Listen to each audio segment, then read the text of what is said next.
Patjetër që ishte një gjyqi personalisht për atë, por edhe për le të themi bilancin e SPAK-ut, por më tepër se sa një ditë gjyqi me parlamentin apo me deputetët, në fakt unë e pash më tepër se një ditë gjyqi me publikun që pret shumë nga SPAK-u, edhe për shkak të mbrojtjes që ka marrë SPAK-u, të buxhetit që ka marrë, të pushtetit që ka marrë, dhe ishte një rast që në sytë e publikut zoti Domani të fliste hapur për sukseset edhe për problematikat, sepse ai renditi disa problematika, jo të gjitha.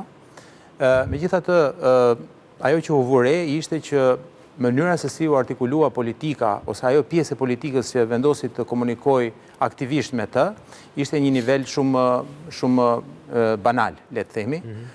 Nuk prekën problematikat kryesore që SPAK-u ka, ose që edhe vetë zoti Domani ka ngritur, si që është për shembull disa presione që ai përmendi disa herë nga krimi organizuar, për të cilat normalisht duhet ishte një sinjal i kuq për të dy krahët e politikës. Por nga ana tjetër edhe nga krahu i maxhorancës munguan disa pyetje dhe për shembull ju e diskutuat këtu më herët 21 janarin. Për shembull unë kam ndjekur artikulimin që bëjnë përfaqësues të maxhorancës çdo përvjetor të 21 janarit, ku thonë që është çështje drejtësisë, është çështje gjykatave, është çështje prokurorisë. Unë mendoj që vallai unë ka këto 2 vite fundit kam vetëm i pyetur për ato trëndafilat. Janë trëndafil real apo janë trëndafil nga ato që na jepshin parakalimet e 1 majit, ato prodhim kinez? Po. Besoj se sot ishte rasti që politika ta sensibilizonte zotin Domani që kjo çështje pret një përgjigje. Është në dorën tënde dhe pret një përgjigje.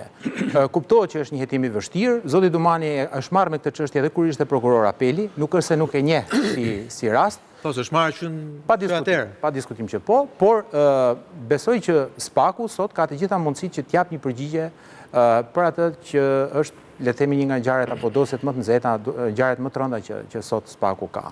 Po kështu është për të theksuar fakti që nuk doli në pah një element tjetër që numri i zyrtarëve të lartë që zoti Domani përmendi për ndjekje penale nuk është në ato nivele që kërkohet. Po ju përmend vetëm një rast, Kosova nuk ka fare SPAK dhe sot arrestoi në zyrë një prokuror. Zoti Domani nuk e ka bërë këtë gjë deri tani që po flas. Karamuçi thot duke patur dhe indicie për rrjedhje informacioni duke pasur indicie brenda institucionit. Nuk kemi prokuror të arrestuar në zyrë, nuk kemi gjyqtar të arrestuar në zyrë, nuk kemi drejtor.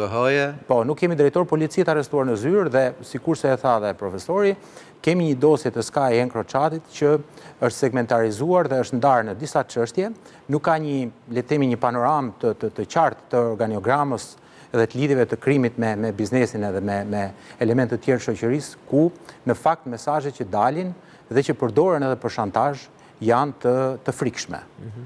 Besoj se SPAK-u ka përgjegjësinë që jo vetëm përballë publikut shqiptar, por edhe përballë partnerëve gjerman dhe francez, spanjoll dhe hollandez, edhe belg, të cilët ja kanë dorëzuar këtë dosje me shpresën që SPAK-u do të veprojë.